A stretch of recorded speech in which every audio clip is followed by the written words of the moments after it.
Hey John, welcome to AdNews TV. Hey, thank you. Thanks very much. So listen, you in your book you've raised a couple of interesting ideas about the end of mindless consumption and a new values coming through, at least in the US. Tell us a little bit about what's going on there in your book. So in the U.S., I know it's a very different picture from how Australian consumers have sort of weathered and looked at the crisis as it affected people here. But in the U.S., we saw $4 trillion worth of wealth evaporate. But what ended up happening is that people began to realize that they didn't have this endless stream of credit. And so they started to shift from a credit to a debit society. And as a result, people became much more strategic about the way that they spent. So I guess, is that more than a function of the reality of their financial capabilities and depth of coin or pocket than it is about a value shift? I guess you're asked that all the time, eh? Right. Well, so that's the interesting thing. So during the crisis, what happened was that people had to reset their expectations and become much more thrifty. But what we started to see is that as the data unfolded and the crisis started to ebb, people started to really distrust institutions. We found that trust declined against businesses and government by over 50%. And there was this trust virus that swept through categories. So I would have expected to see it in BAV and automotive and financial services where all the TARP spending was happening. But we saw it in fast food, communications, telco, and the like.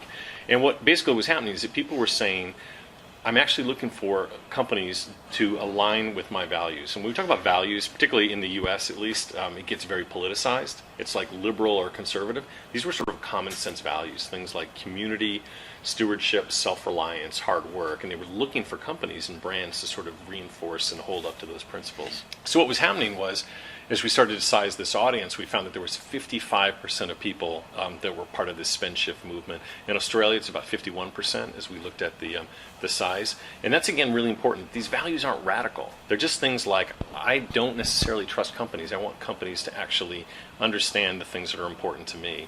And those are the companies that I'll support. What are the implications for brands and companies? Are they really having to change how they create products and services, or is it the way they spin them? I think there's a couple of big implications. I mean, number one, marketing has got to move from words to action. So in the data, we found this shift from kindness and empathy being up as a desired brand attribute of companies by 391%. It was the single biggest shift we'd seen in our data going back to 1993. And so, in the States, for example, there were programs like Hyundai's Buyer Reassurance Program. Yes, yeah.